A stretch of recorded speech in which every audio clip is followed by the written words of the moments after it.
Is recorded by Sarad Education System for Class 8. This is your history book. Open your book. Today we will start our unit number 1, Consolidation of British Rule. Students اس chapter میں ہم پڑھیں گے کہ کس طرح سے برطانوی حکومت نے بر صغیر پر آ کر اپنے قدم جمائے اور وہاں پر ہندوؤں اور مسلمانوں پر قبضہ کر کے ان کو ساری پاورز اپنی کنٹرول میں لے لی تھی. تو transfer of power to British crown, سب سے پہلے ہم اس کا بیک گراؤنڈ ڈسکس کریں گے. ان 16th century the European nations adopted policy of colonization. 16th century 16ویں صدی میں جو یورپی قومیں تھیں انہوں نے ایک پالیسی بنائی تھی جس کا مقصد کیا تھا کہ وہ ایسے پوری دنیا بھر کے ایسے کمزور ممالک میں جائیں گی اور وہاں پر اپنا آہستہ آہستہ اپنے قدم جمانا شروع کر دیں گی اور ان جگہوں پر قبضہ کرنا شروع کر دیں گے. اس پالیسی کا مقصد یہ تھا. They discover the sea route between Europe and India. تو ان کے جو ٹریولرز تھے، جو سفر کرنے والے تھے، انہوں نے یورپ اور انڈیا کے درمیان ایک راستہ، سمندری راستہ دریافت کیا جس کے ذریعے وہ بر صغیر میں داخل ہو سکتے تھے. بر صغیر میں داخل ہو کر انہوں نے وہاں پر آہستہ آہستہ اس کی حکومت کو اپنے کنٹرول میں لینا شروع کر دیا، وہاں کے لوگوں پر حکومت کرنا شروع کر دی، بہت ساری جگہوں پر آہستہ آہستہ قبضہ جمانا شروع کر دیا. لیکن یہاں پر جو برطانوی جو لوگ تھے، جو یورپین لوگ تھے، وہ تاجروں کی شکل میں ایسی جگہوں پر داخل ہو گئے تجارت کی غرض سے، تاکہ وہ آہستہ آہستہ ان پر اپنا قبضہ جما سکیں. تو ان یورپین نیشنز میں 3 ممالک شامل تھے، فرانس، ہالینڈ اور انگلینڈ، جو کہ بر صغیر میں داخل ہوئے. وہاں پر انہوں نے اپنی ایک کمپنی بنائی جس کو کہتے ہیں ایسٹ انڈیا کمپنی، جو کہ 31 دسمبر 1600 میں اسٹیبلش کی گئی. اور اس کمپنی کا مقصد کیا تھا؟ اس کمپنی کا مقصد تجارت تھا، تجارتی مقاصد کی غرض سے اس کو بنایا گیا تھا.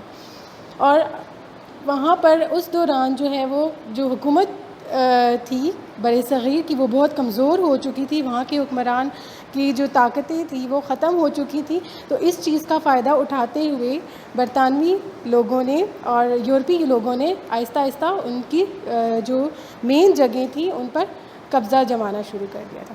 سب سے پہلے جو انہوں نے سینٹرز، اپنا جو ٹریڈنگ سینٹرز قائم کیے تھے، وہ مدراس میں اور بمبئی میں 1610 اور 1611 میں انہوں نے بنائے تھے. آہستہ آہستہ ان پر حکومت کرنے کے بعد، ان پر قبضہ کرنے کے بعد، ان کے درمیان، برٹش اور انڈینز کے درمیان جو ہے وہ ایک جنگ ہوئی تھی جس کو وار آف انڈیپینڈنس کا نام دیا گیا تھا، جس میں آخر میں جو فتح ہوئی تھی وہ برطانوی لوگوں کو ہوئی تھی. اس کا مقصد بھی یہی تھا کہ وہ پورے بر صغیر کو اپنی قبضے میں لے لیں، اپنے انڈر لے لیں اور ان پر حکومت کرنا شروع کر دیں.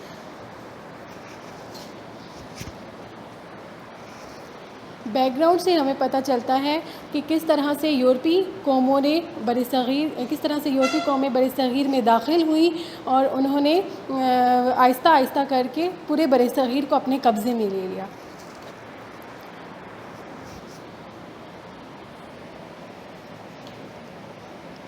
نیکسٹ ہے ہمارے پاس گورنمنٹ آف انڈیا ایکٹ 1858. اس میں انہوں نے کچھ ایسے کی پوائنٹس بتائے ہوئے جس سے ہمیں پتہ چلتا ہے کہ کس طریقے سے آہستہ آہستہ برطانوی حکومت نے اور یورپی حکومتوں نے ساری پاورز جو انہوں نے ایک ایسٹ انڈیا کمپنی بنائی تھی، اس کی پاورز کیسے اپنی کنٹرول میں کر لی تھی اور پورا بر صغیر جو ہے وہ برطانوی حکومت کے قبضے میں چلا گیا تھا. ایسٹ انڈیا کمپنی جو ہے، جس کو گورنمنٹ آف انڈیا ایکٹ کا نام بھی دیا گیا تھا 1858 میں. The act was passed by the British Parliament for India. The East India Company raised some objection, but it was approved. یہ ایکٹ جو ہے وہ برٹش پارلیمنٹ نے پاس کیا تھا انڈیا کے لیے، لیکن کچھ جو ہے اعتراضات تھے، لیکن اس کے باوجود اس کو اپروو کر دیا گیا تھا. اس کے کچھ کی پوائنٹس ہیں جو ہم 1 by 1 ڈسکس کریں گے. نمبر 1 جو ہے وہ ہے all powers were transferred from East India Company to the British government. کہ جتنے بھی تمام اختیارات تھے جو ایسٹ انڈیا کمپنی کو تھے وہ سارے ایسٹ انڈیا کمپنی سے منتقل ہو کر برطانوی حکومت کو مل جائیں گے. ابھی ہم نے پیچھے پڑھا ہے بیک گراؤنڈ میں کہ کس طرح سے برطانوی حکومت نے بر صغیر میں اپنی ایک کمپنی بنائی, تجارتی کمپنی بنائی تھی جس کو ایسٹ انڈیا کمپنی کا نام دیا تھا. اس کمپنی کو بہت سارے اختیارات حاصل تھے, لیکن اس ایکٹ کے بعد یہ سارے اختیارات جو ہیں وہ برطانوی حکومت کو مل گئے تھے. The Crown of nominated a Governor General who delegated the power of the Viceroy. He would get directives from the Secretary of State. بادشاہ گورنر جنرل مقرر کرے گا اور وہی جو ہے اس کی جتنے بھی پاورز ہیں اس کی جو ہے اس کو ڈائریکٹ کرے گا سیکرٹری آف اسٹیٹ کو. Company's army control was handed over to the British government. Company کی جو آرمی ہے وہ برطانوی حکومت کو کنٹرول کرے گی. From among the members for Indian cabinet a minister namely Secretary of State was nominated who would issue directives to the Governor General. Secretary of State, governor general جو سیکرٹری آف اسٹیٹ مقرر ہوگا وہی governor general کو ہدایات دے گا. Next point میں ہے ہمارے پاس کہ all the powers of the East India Company were to be transferred to the Crown. The announcement would be made by the Viceroy at Allahabad دربار. کمپنی کے اختیارات بادشاہ کو مل جائیں گے اور وائسرائے اعلان کرے گا جو کہ الہ آباد کے دربار میں کیا جائے گا. مطلب کہ جتنے بھی جو کمپنی کے جو اختیارات تھے وہ بادشاہ کو ملیں گے, ان کا جو باقاعدہ اعلان ہوگا وہ الہ آباد کے دربار میں کیا جائے گا. سو یہ ایک امپورٹنٹ جو ہے تاریخ کا ایک امپورٹنٹ ایکٹ تھا جس کی مدد سے پھر بعد میں آہستہ آہستہ کر کے پورے بر صغیر پر یورپی حکومتوں نے اپنا قبضہ جما لیا تھا. اور یہ پھر جو برطانوی حکومت نے پورے 90 ایئرز تک بر صغیر پر اپنا کنٹرول قائم رکھا اور اس پر قبضہ رکھا. نیکسٹ ہے ہمارے پاس برٹش ایڈمنسٹریشن ان انڈیا. برطانوی انتظامیہ. برطانوی انتظامیہ کا مقصد کیا تھا کہ پورے انڈیا کو کنٹرول کرنے کے بعد آہستہ آہستہ کر کے اس پر حکومت کرنا, پرامن طریقے سے اس کی اپنی حکومت کو چلانا. تو اس کے لیے بھی انہوں نے کچھ پوائنٹس دیے تھے. فرسٹ ہے the Indian administration was under the crown. Secretary of State was appointed by the Crown from among the members of the British Cabinet who looked after the directives of the British government. کہ ہندوستان کا سارا نظام بادشاہت کے تحت ہوگا. Secretary جو appoint کیا جائے گا, جس کو سیکرٹری منعقد کیا جائے گا, وہ سارے اختیارات اور حکومت کے جو کام ہیں ان پر نظر رکھے گا. سیکنڈ ہے ہمارے پاس an executive council was set up for Indian administration. ایک قانون نافذ کرنے والی ایک کونسل بنائی جائے گی ہندوستانی انتظامیہ کو کنٹرول کرنے کے لیے. تھرڈ ہے legislative council was set up by the governor general to make laws for the country. قانون بنانے والی کونسل بنائی جائے گی. فورتھ ہے Indian civil services 1853 was set up to run the government affairs. Indians were given the opportunity to participate in it but they had to take training in England. حکومتی کاروبار کو چلانے کے لیے ایک سروس ہوگی, انڈین سول سروس, جس کو 1853 میں قائم کیا جائے گا.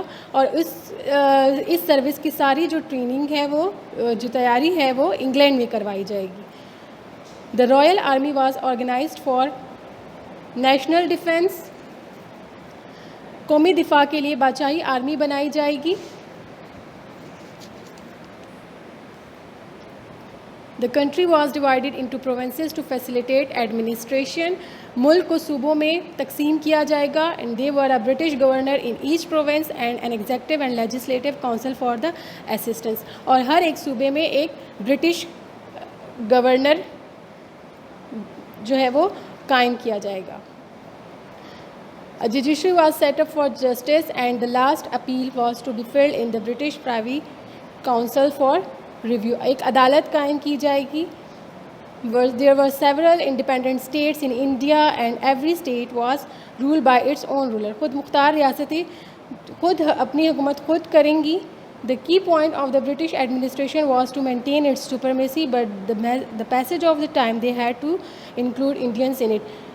اس پورے برٹش ایڈمنسٹریشن کا مقصد یہ تھا کہ اپنی عظمت جو برطانوی عظمت ہے اس کو برقرار رکھنا اور ہندوستان پر ہندوؤں کے ساتھ مل کر حکومت کرنا، اور جتنے بھی ہندوستان میں ہندو تھے ان کو اپنے کنٹرول میں کر کے مسلمانوں پر حکومت کرنا۔